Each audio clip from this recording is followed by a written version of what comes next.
ડીસા સિવિલના આઈસીયુમાં એસી 1 મહિનાથી બંધ હાલતમાં. દર્દીઓ પોતાના પંખા લાવી સારવાર લઈ રહ્યા છે.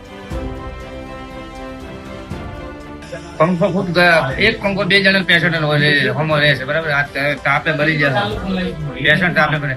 દર્દીઓને તકલીફ થતા પાલનપુર રેફર થવા મજબૂર. કોઈ સગવડ જ નહીં, પાલનપુર રેફર કર્યા છે.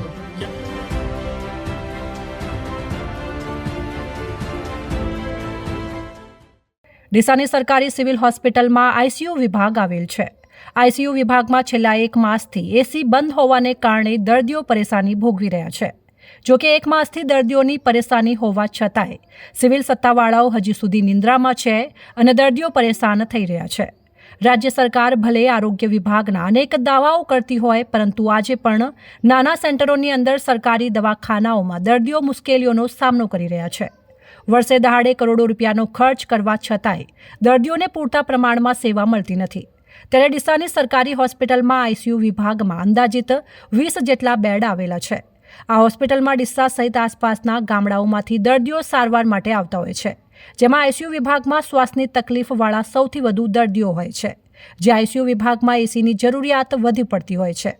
ત્યારે ડીસા સિવિલના આઈસીયુ વિભાગમાં છેલ્લા 1 માસથી એસી બંધ હાલતમાં છે, જેથી ગરમીમાં દર્દીઓ શ્વાસ લેવામાં વધુ તકલીફ ભોગવી રહ્યા છે.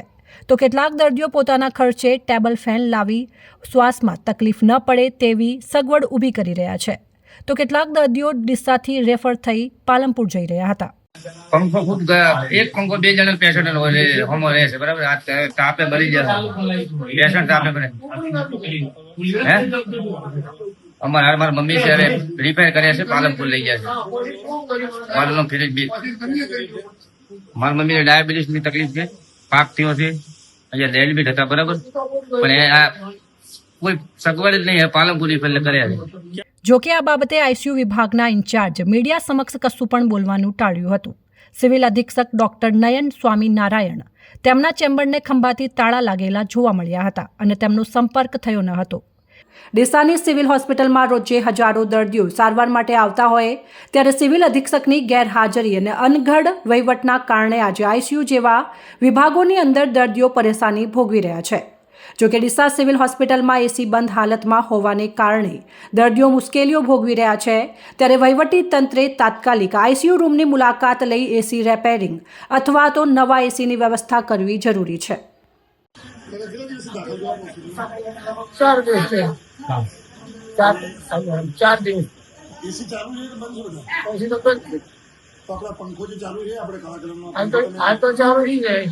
ના ના ચલો, આજે પંખો છે, પંખો જે ચાલુ છે, આજે પંખો તમે ઘરેથી લાવ્યો? ઘરેથી લાવ્યો. કારણ શું? કારણ ગરમી નથી, ગરમી તો એ લોકો પાસે પંખા કેવી કોઈ વ્યવસ્થા કરી છે? પણ કાર્ડ ઘણા હતા આમ ખાટલા. એમ કે તમારી બીમારી શું છે તમને?